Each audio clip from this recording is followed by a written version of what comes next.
ESPN 94.1 FM and AM 930 present The Drive.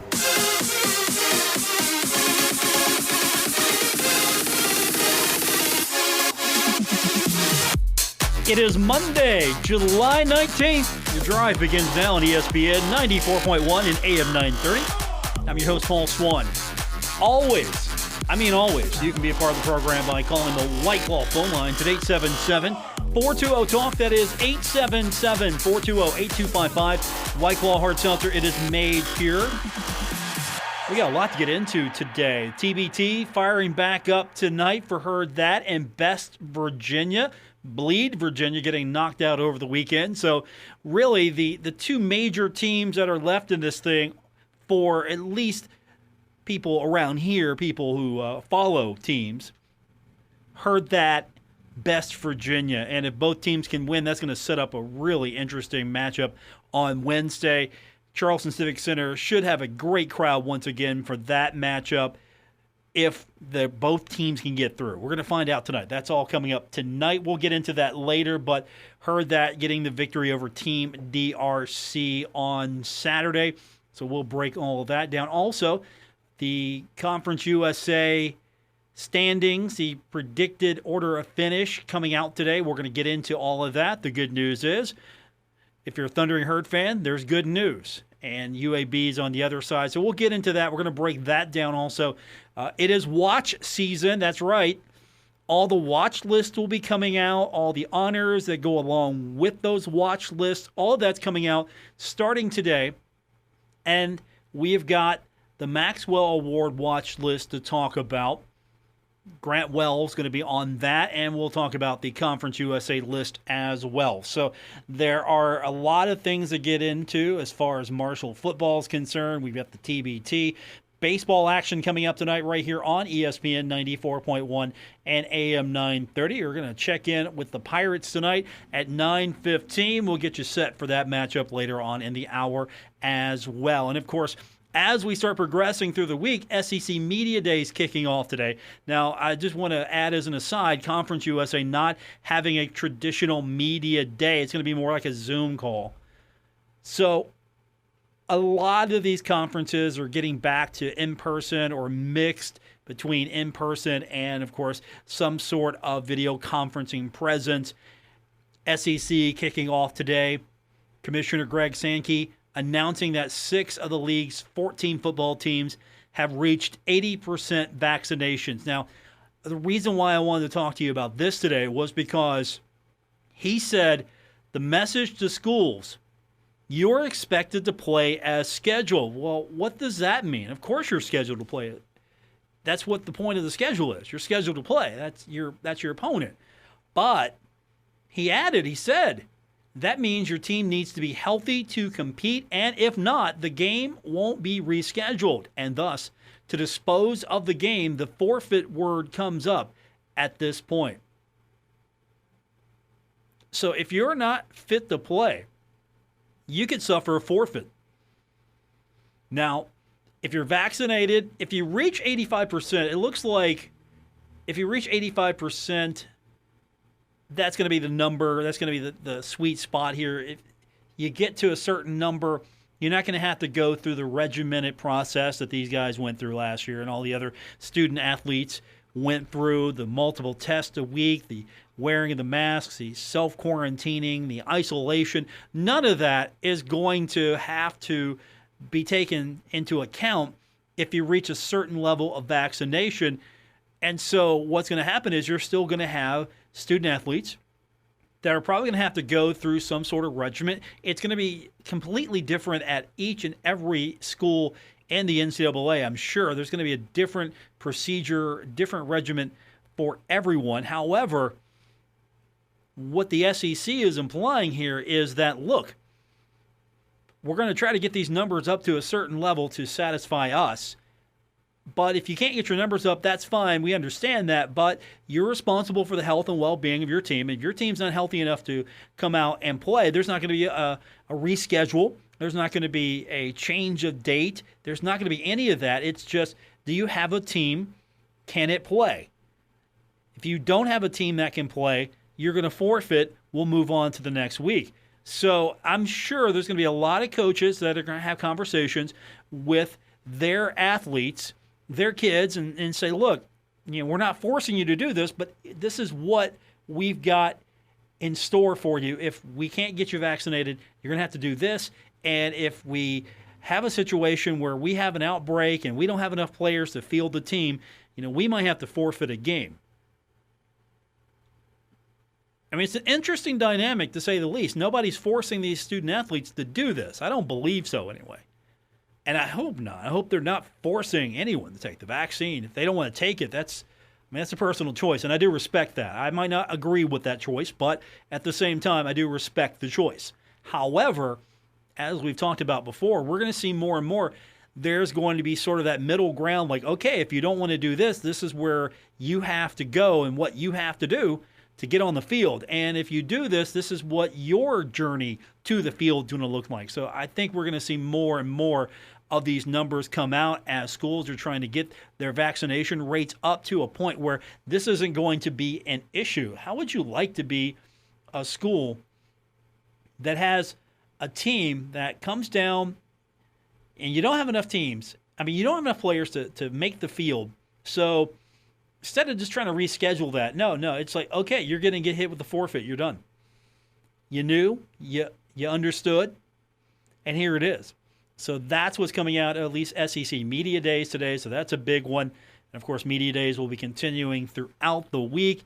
As I mentioned, Conference USA is going to do a teleconference sort of event for media Wednesday and Thursday. East Division is going to be Wednesday. West Division is going to be Thursday. We'll have some of the highlights from the East Division, at least from Marshall, on Wednesday. So we'll have that for you. Give you a chance to hear what I'm sure Coach Huff, I'm not sure the players that are going to be involved just yet, but I'm sure it will be at least Coach Huff and a couple of players from Marshall. So what are we going to get into when we come back from break? We're going to talk, of course, about Marshall Conference USA East Division. We'll get you that rundown. Also, we'll talk about some of the recognition that Marshall athletes are receiving today. We'll start with Grant Wells among the leaders on that board. Later on, we'll talk about the basketball tournament that's happening tonight in Charleston. Heard that in action, taking on Team 23. And Team 23, they've already put it out there. They put the bulletin board material out. Basically, they have indicated that they've had some conversations with some other team owners, general managers, that basically said, look, you got one job. Your job is to eliminate Herd that. You got to get them out. So it seems to me that this is a wrestling type maneuver, professional wrestling type maneuver. Got a heel turn here, maybe. I mean, you're putting it out there. You're cutting a promo. I mean, seriously, you're cutting a promo just about. Trying to get some interest in this thing. So, Heard that, Team 23? Yeah, it's going to be interesting tonight. You can fire up Heard that. Don't make Ott Elmore mad is the advice I can give you right now. Do not make Ott Elmore angry. He will choose violence every time on the basketball court. But we'll start with Marshall football when we continue. We'll run down the East and West Division, the predicted order of finish. This is according to a panel of the league's media members. We'll talk about that when we come back from break here on ESPN 94.1 and AM 930. You're listening to The Drive with Paul Swann on ESPN 94.1 FM and AM 930. Today's the day we get in the start of watch lists. Everybody's making a list, preseason list. This is really when it starts to count. You got the publications, of course. You got Athlon, you got Lindy, you got Phil Steele. You got all those publications, and those are great. But here's where we start to kind of get a feel for what the coaches are thinking, what members of the media are thinking.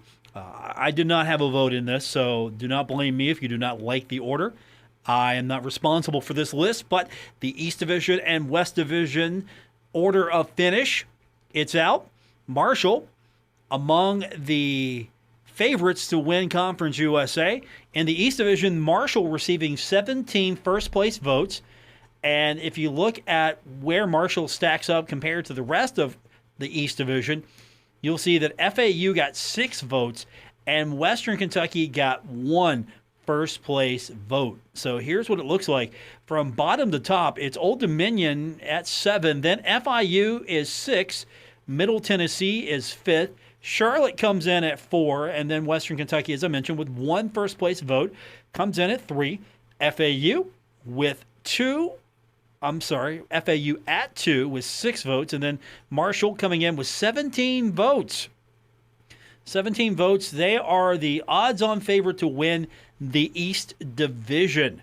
Now, UAB, they're the team to pick. That's right, they're the team to pick because they, of course, are your reigning, defending Conference USA champion, and they own the West Division right now. It was UAB with 15 first-place votes, and then UTSA comes in second with 9, and then Louisiana Tech at third, Southern Miss at 4, Rice coming in at 5, North Texas at 6, and then UTEP coming in at 7. I'm kind of curious, how does that compare to a couple of things we were looking at? We looked at the college football news rankings the other day, and those were important because this is sort of an idea of where some of these teams were nationally, and this is outside of the Conference USA media. This is what the Conference USA media says. But West Division champ UAB, East Division champ Marshall, UAB in the college football news rankings, 82nd, Marshall 92 in the college football news rankings. And then Western Kentucky is rated a little higher than FAU. FAU is rated 101 by College Football News, and in Western Kentucky, 94. So not that much of a difference there as far as the rankings are concerned, but at least in the mind of the members of the media that did vote, and this is a select panel, not everybody gets to vote. Marshall, FAU, Western Kentucky, order of finish, 1, 2, 3 in the East Division. And the West Division, of course, they probably got it right. UAB regarded as the best team in Conference USA right now, with UTSA coming in nationally number 95, at least by the College Football News ranking. So UTSA, pretty much a solid pick. Again, UTSA is higher regarded, at least in some polls, than FAU. And we also talked about the hot seat rankings. Remember those last week, where some of these teams and where their coaches land on the hot seat rankings? Well, if you remember, some of these teams, they're inching up there. Others are doing okay. UTEP, bottom of West Division. UTEP's coach, Dana Dimmel, dropping a little bit in the hot seat rankings from 5 to 4. That's a good sign, but still, UTEP's got a lot of work to do. And that team comes in at number 7 in the West Division. The other team that we were kind of really looking at as far as there could be some potential here for maybe a coach change in the future, Butch Davis, jumping from 1 to 3. Now, according to CBS, the rankings are 1, safe and secure. 3 is pressure is mounting. So FIU, 6 out of 7 teams in the East Division. So FIU, Butch Davis, got to make some moves soon. Middle Tennessee is even higher regarded. Charlotte's regarded higher. And Charlotte's in a situation where you've got a situation where your coach is doing all right, got some room to grow here, but Charlotte could start making some noise. I'm okay with this order of finish. I'm okay with this. I might have leaned towards Western a little bit more over Florida Atlantic. I might have done that. I might have put Old Dominion over FIU maybe. Again, this is the predicted order of finish according to the members of the media selected for the panel to vote. West Division, I think I'm okay with that. North Texas, I might have had them above Rice, maybe. UTEP is right where I think they should be. Southern Miss, maybe they're 4. I'm okay with that. UAB, solid at 1. UTSA, I'm solid there at 2. Louisiana Tech, I think I'm solid at 3. So I'm okay with the West Division in that order of finish, UAB, UTSA, and Louisiana Tech. Now, the other thing Conference USA is doing, Conference USA putting together its watch list. Now, this is a little different. First of all, Grant Wells, redshirt freshman quarterback from Charleston, named to the Maxwell Award watch list. It is given annually to college football's most outstanding player. Made the list last year, so he's back on the list. They liked what they saw last year, decided to give him another go on the list. So if he has anywhere near the year he did and can finish out, he's going to stay on the list a little longer. Threw for 18 touchdowns. That was 4th nationally among freshmen. And so here he is back on the list, probably going to garner a little bit more attention. Yardage, he had over 2,091. That was 5th nationally among freshmen. So again, he has claim to be there. And then Conference USA releasing its own watch list.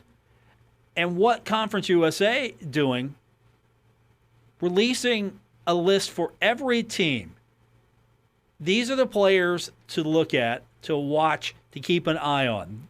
So every team got 5 players. Obviously, Grant Wells is going to be one of those players you're going to have to keep an eye out for. And then making the list, at least Conference USA's 5 to watch, Alex Millett.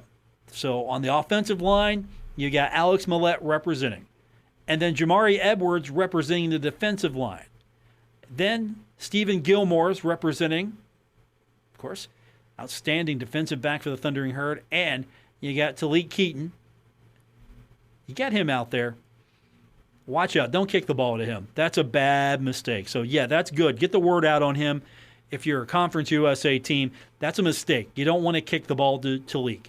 If you do that, you might pay for that. So that's a good idea. Get the word out earlier.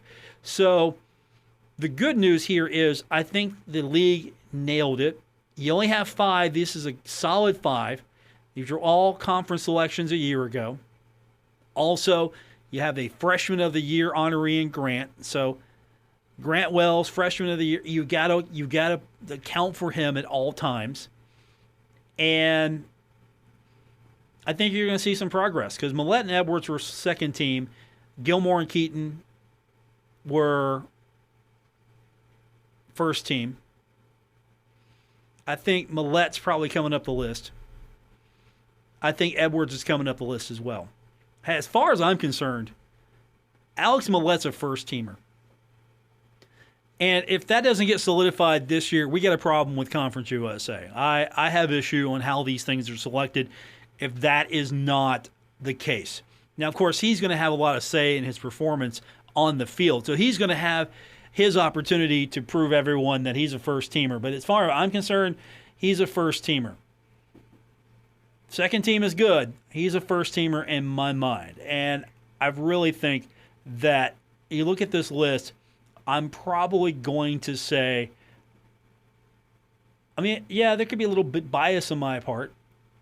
Seriously, there could be some bias here on my part. But I think Jamari Edwards, first-teamer as well. They're second-teamers last year. Maybe they move up.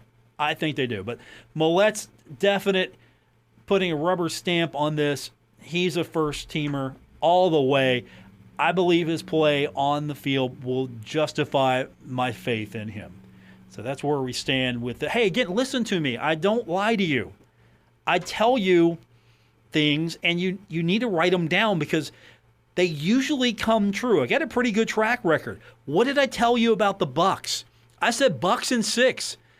Phoenix jumps out to a 2-0 lead in this series. I keep telling you, Bucks in 6. It's going to happen. And where are we at? Here we are. Game 6. Bucks win. Bucks win the NBA championship. I told you, Bucks in 6. Listen to me. That's it. That's the message. That's my TED Talk. Listen to me. When we continue, we're going to talk about the TBT. I'm not going to have that bold of a prediction there, but TBT coming up tonight in Charleston. We'll break it down for you when we continue here on ESPN 94.1 and AM 930. Don't worry. Paul Swann has the wheel on The Drive, ESPN 94.1 FM and AM 930. The basketball tournament firing back up tonight for the local teams. Heard that, and Best Virginia still in action. Heard that taking on Team 23. It's going to be on ESPN2 tonight at 7 o'clock. Best Virginia taking on D2. That's the team that beat Bleed Virginia, so they're looking to knock off another Virginia team. That's happening tonight at 9 o'clock. So what happened? How'd the Herd get here? Well, Ja'Cory Williams, 23 points, 10 for 17 shooting, and he was the lead man. He gave Herd that the victory over Team DRC. Beat him 85-76. John Elmore had 21 points as well. Had a 9-point lead after the first quarter, and you thought, okay, Herd that's off to the races, just going to throttle this team. And they had to do what, well, they have done themselves. They had to fend off the comeback. Herd that has done the comeback before, so they had to fend off some comeback attempts. I look for a better, solid performance tonight from them. I don't think that they're going to have – I felt like they could have put that team away sooner, and Team DRC just wouldn't go away.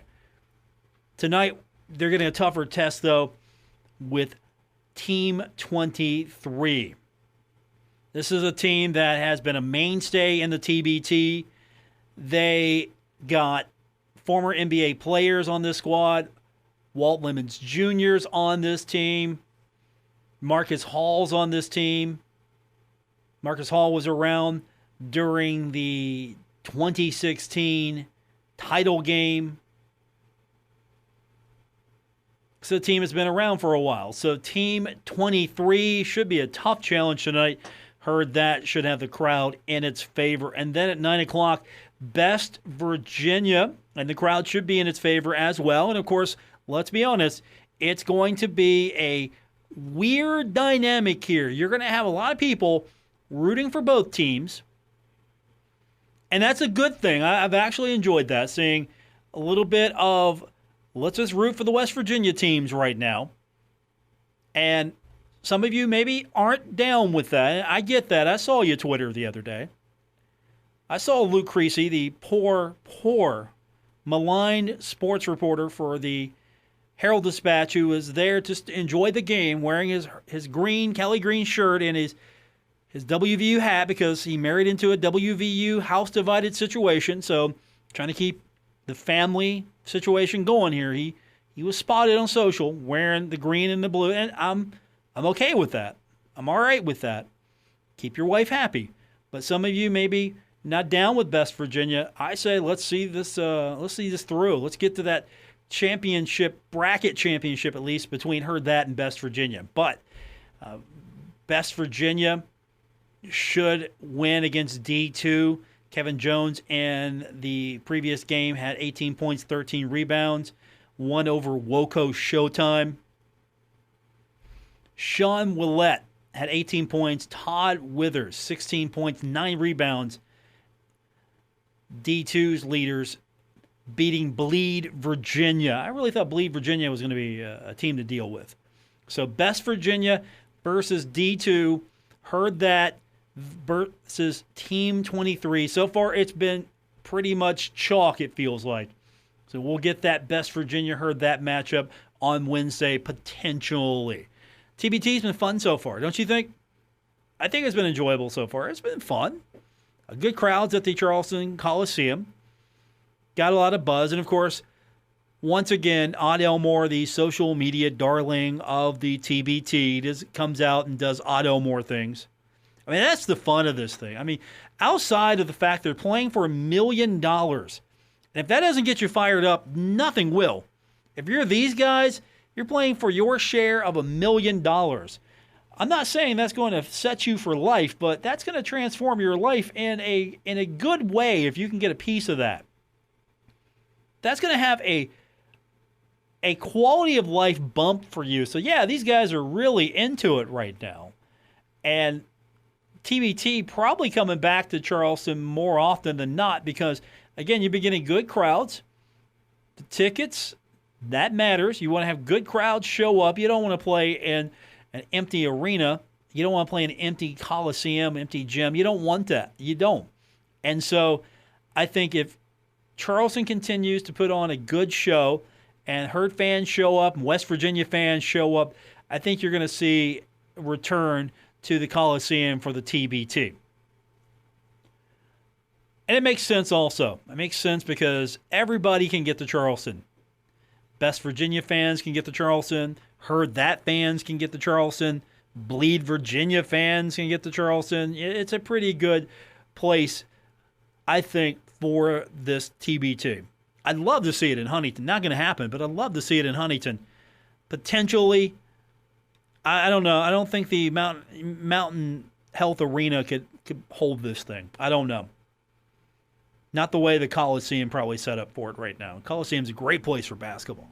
But that's your TBT update, the basketball tournament taking place coming up tonight. And then on Wednesday, it could be Heard That versus Best Virginia in the bracket championship. We'll get your phone calls in, 877-420-TALK, 877-420-8255. We got baseball action coming up tonight. Pittsburgh taking on Arizona. We'll get into that with you when we continue here on ESPN 94.1 and AM 930. Now, back to The Drive with Paul Swann on ESPN 94.1 FM and AM 930. Pirates baseball coming up tonight. Pittsburgh's on the road taking on Arizona. Going to be a late one for you. 9:15 tonight right here on ESPN 94.1 and AM 930. If the Pirates are going to start digging themselves anywhere close to the top, out of the hole, close to the top, it's got to begin with Arizona. Pittsburgh right now sitting at 36-57.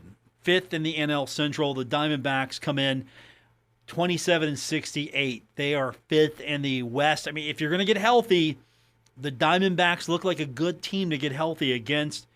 Chase DeLong on the mound for the Pirates tonight. Chase is 1-3 with a 5.59 ERA. Diamondbacks are going to send out Caleb Smith. Smith is 2-6, 4.54 ERA. The bottom line here is the Diamondbacks are not good. They're 16-30 in home games. They are not good. They are not good. The Pirates are...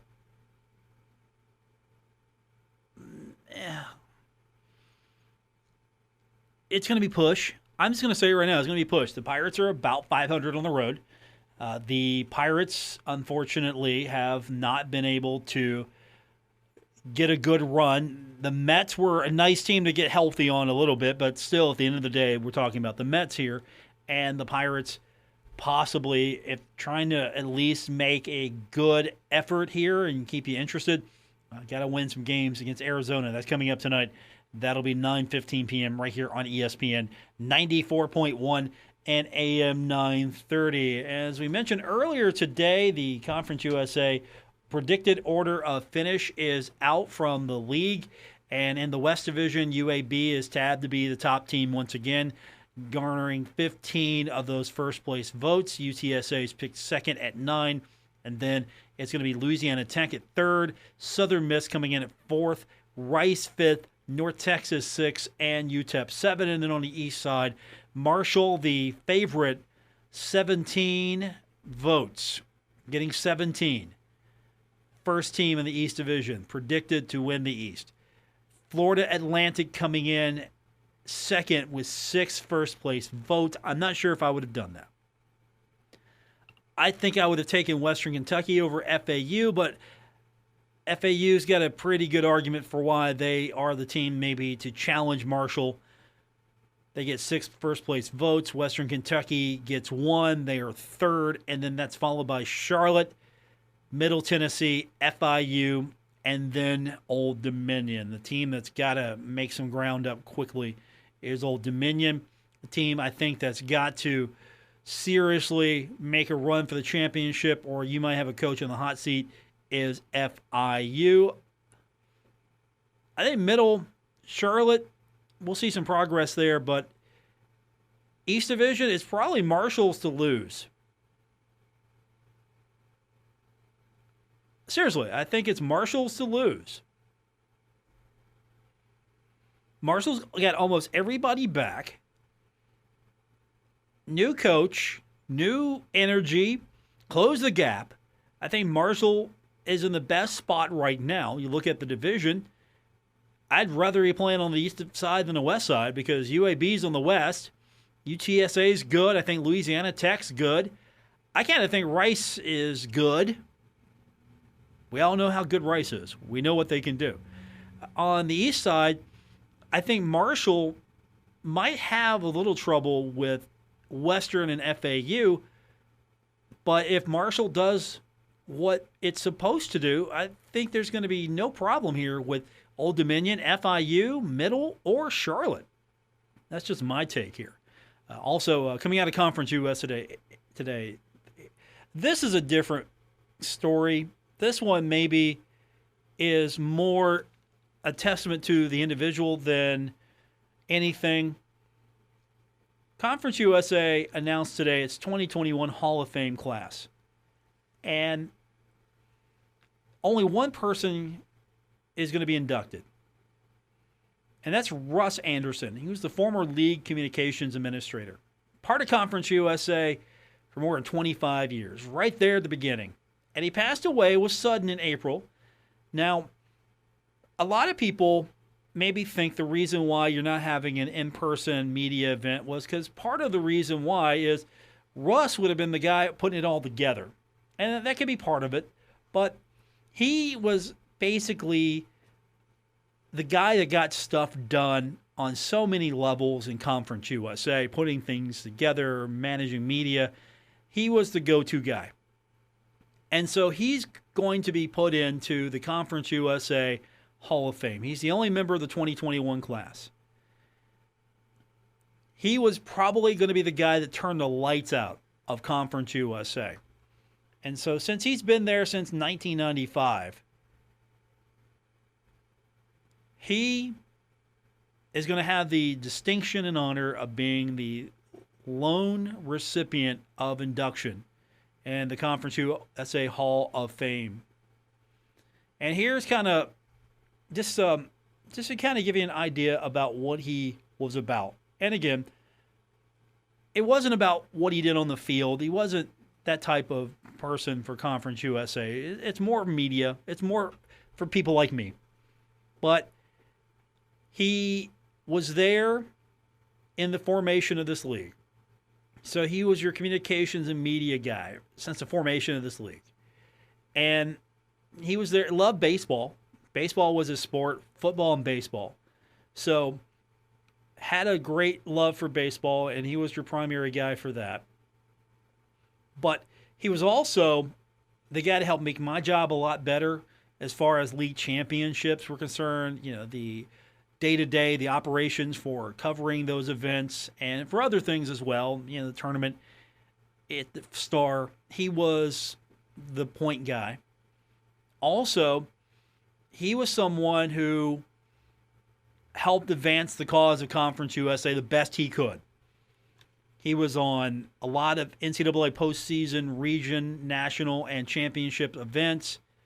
He was involved with college football playoff championship games and bowl games. So Conference USA had someone who was there and being a part of that. So now the Conference USA Baseball Championship MVP is going to be named in his honor. He was someone who was actively involved with the National Collegiate Baseball Writers Association since 1996, and he was even recently Associate Executive Director of the organization. And he was someone who pushed baseball as well, because Conference USA is a baseball league in so many regards. The baseball is one of the signature sports in this league. Soccer is now becoming that signature sport as well, and a few other sports, but baseball, when you think of Conference USA, where does Conference USA excel? Baseball, soccer, and you can say maybe softball and a couple others, but definitely you think baseball, Conference USA baseball, really good. It's quality. And the same thing with a few other sports. And Russ was there for a lot of the baseball stuff. So I just wanted to make note of that today because I thought that was a nice gesture from Conference USA to honor Russ. Most of you probably don't even know who Russ was.